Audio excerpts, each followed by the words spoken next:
the most underused qualities of Hypericum is its ability to heal wounds.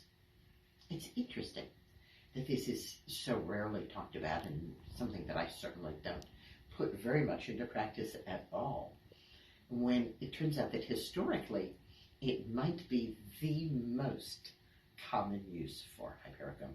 We actually had herbals and written statements as far back as 2,500 years ago recommending the use of Hypericum flowers in oil to heal all manner of wounds, especially war wounds. It is thought that Hypericum was especially effective for healing any bloody wound. Now, part of this comes from the doctor of signatures.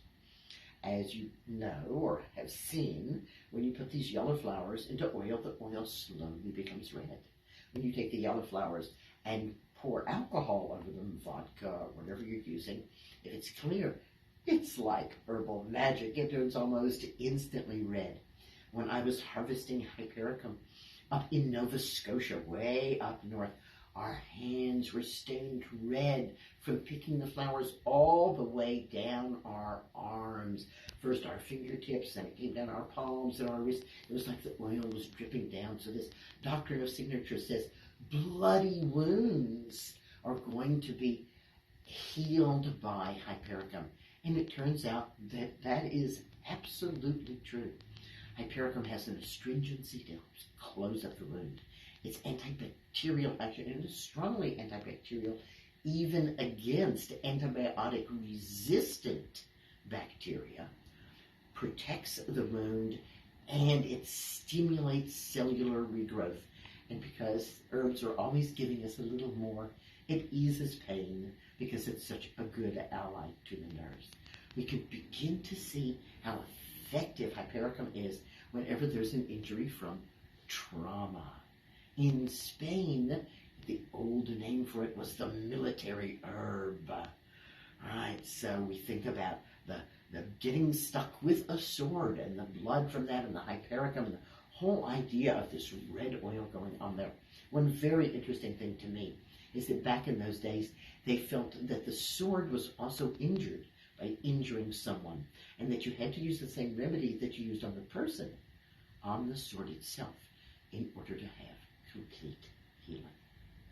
Also very fascinating to me, in scientific studies of Hypericum tincture and Hypericum oil, they are found to be highly effective at extreme dilutions. 1 part of Hypericum to 250,000 parts of oil or tincturing menstruum will still be effective. The most commonly used herb to heal wounds is calendula.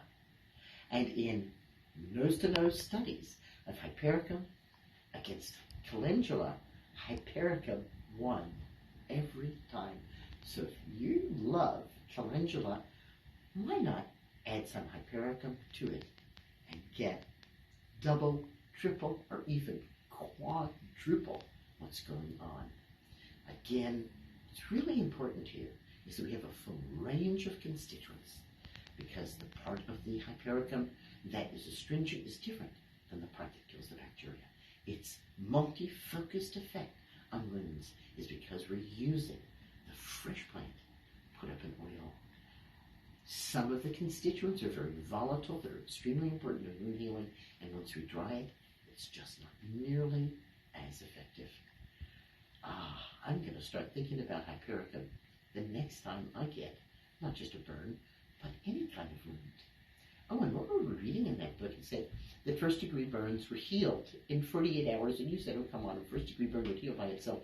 But then I read more, and it said second- and third-degree burns also healed much, much faster.